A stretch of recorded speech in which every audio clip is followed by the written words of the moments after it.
Wife cheated. Life is now like a reality TV show. Just thought I would vent. So where do I begin? My wife, 35M, cheated on me, 38F. In my life, I don't have many people to chat to. It is practically hard to separate. We simply cannot afford two homes despite any financial support available at the state and municipal levels. It is mathematically impossible. And I have 6 children, count them 6, aged 8 and under. One of them was not quite a year old when she began all of this. My wife has always seemed a little immature. She essentially has to listen to what she has to listen to. She is prone to please others, except me, who she takes things out on. She erupts when something has to change. I've learned that I, like her 2 sisters, saved her life from becoming explosive and otherwise unstable, one a twin, one older. I'm not simply berating my family. This is certainly a family matter. They are very similar. I used to feel rather proud of being the only man who hadn't been cheated on, and we'd been together for about 10 years. I'm at a loss on what to do now. It's easy to see where the snowball began. She went back to work. We may be able to make it work if she took mornings. This meant we didn't have to pay for daycare. She'd work from 4 to 11:30, and I'd go in when she came home. Starbucks. I'll return to this shop later, out of all the others. She eventually began insulting me to everybody who would listen. We'd argue because I'm not perfect. My wife, on the other hand, would take it to a whole other level. She would scream that she hated me, that I didn't satisfy her, and she would shout everything under the sun over the same few conflicts. Stop squandering our money. I had to sell my property when we first met because I needed to pay off significant debt. She is a spendthrift when it comes to money. She really had a temper tantrum when I informed her, on her second automobile, that we had to leave the lot immediately and that I had done the same to get $1,000 off my car. We ended up with her throwing a fuss, her previous vehicle selling at the far end of red on KBB, and the new one selling at the far end of red on KBB, and a $855 monthly car payment on what I would consider a respectable top-model Mazda CX-9, but not high-scale automobile. That was just one of many acts she performed. Please stop shouting at me. When I asked her to treat me better, she screamed that I was calling her a horrible wife and a nasty guy. We're talking about hysterical tantrums because I'd suggest she needs to change. I'd repeatedly say, "Listen to me," and she'd ridicule me, saying, "Oh, I'll listen, but it won't change anything." I had to explain to her. Change what to what? What does fixed mean to you? I had to remind out that I expected her to argue, and I was okay with it as long as we went on and resolved things. However, her anticipation of being fixed was tied to never having to hear about anything she does that needs to change. She eventually began saying things like, "I wish I had cheated on you, and thank God I'm not pregnant with another one of your babies." Thank you, she began her period early, one of the rare times she did. She's like clockwork. And the thank you was because she was cheating and scouting males at the time. There are 9 males. She is 9. They are all fairly young. Early to mid-20s, no real-life job, simply apathetic. The one she had with, Ricardo, even offered to be a bottom for me if she would keep seeing him. Since my wife saw he was really weak, she cut it off just before I found out. At least on a basis, he was friend-zoned, lol. He abandoned her. She was broken and wanted more. She then spoke with and random males on Snapchat, one of whom she met twice and had with and gave to for the first time. Because she was picking up hours, I took practically complete control of my children at this time. She went out 3 times a week. She chose a fight on a date one day, the 11th of February. It's still fresh in my mind. It was at this point that I finally informed her that either I get access to her phone or I'm filing for divorce. Because the manner in which she chose that battle made it clearly evident that she had bailed on that date before she fled. She phoned to see when I'd be home.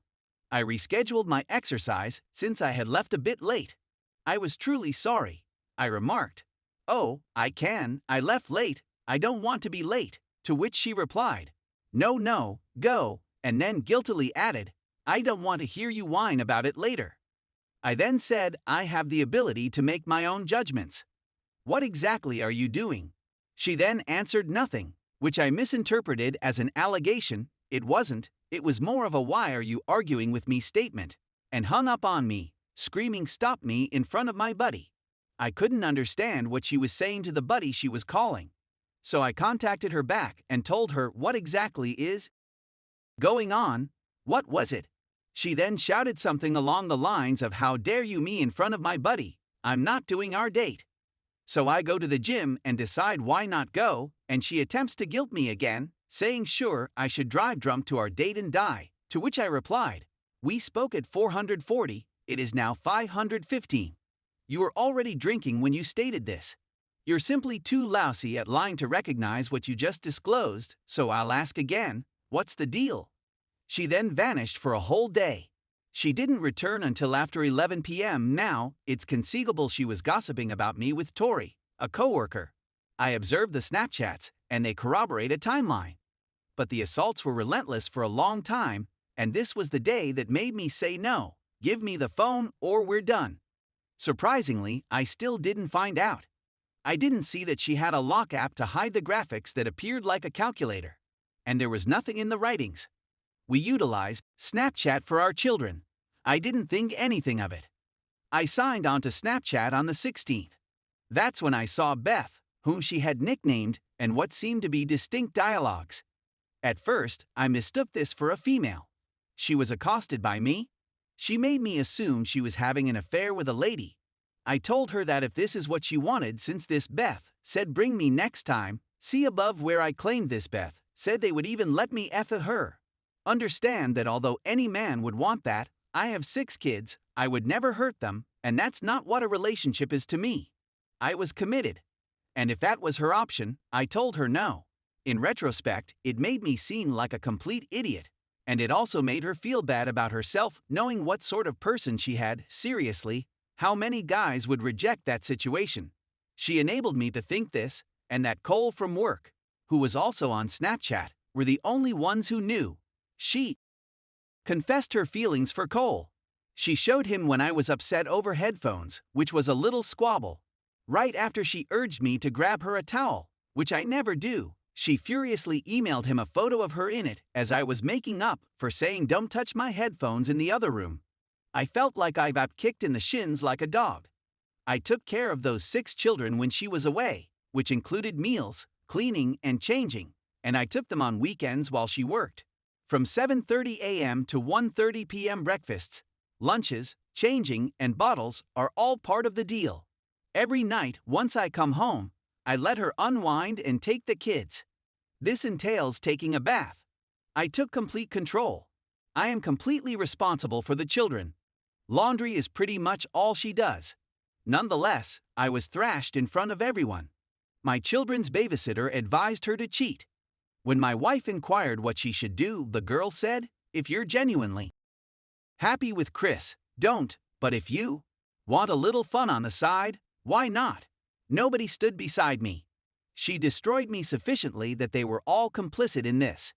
As I learned more, she lied, fought, and hurled things about the home. She assaulted me. She literally sat on top of me, screaming like a maniac whenever I said I was going. And when I put my arms up to protect myself, she would shout, don't touch me, in order to get me to drop my arms so she could attack me. She tossed a knife at me and threatened to murder herself in front of my children numerous times with it. She slung cat food at me, causing it to burst on the wall. I was struck in the back of the head by an Xbox One controller she flung in a fit of wrath, which rebounded off the wall and hit me in the back of the head. She also hurled a freaking slow cooker at me once. Most of the time, it's after she admits she's been lying and I expressed my displeasure. While I have said some hurtful things, I have learned to control myself most of the time. That time, though, when she flung the slow cooker and stated I was behaving as if I thought she was a W, I responded, I don't believe you behaved like a W. I know you were acting like a W. Yes, she was harsh, but she did it. She brushed him off on Snapchat the first time she met him. She concealed guys many times, first Cole and Beth, Ricardo, then 3, including another random Snapchat guy. Then there's a buddy of her exes. Then I discovered that several of her coworkers assisted her in obtaining a phone number from a man called Thor. Then two online she was going to see when she went down to Vancouver, who is sick, and my wife bailed on going to see her mom with cancer to stay one more night with Ricardo after I found out. By the way, she claims this guy raped her, but she has a picture she downloaded of his sister the morning she left to stay at a hotel with him the night she was supposed to be with her mom, which I didn't find out until the family blew up when there are a few benefits to doing so. All of the males were unattractive. My wife understands that I am the best she can do right now. And I was larger than all of them, which felt fairly good. And the second advantage, she may be insane, but I did respond. Part of it was because I'd previously been cheated on and knew what happens when they believe you're weak or pleading.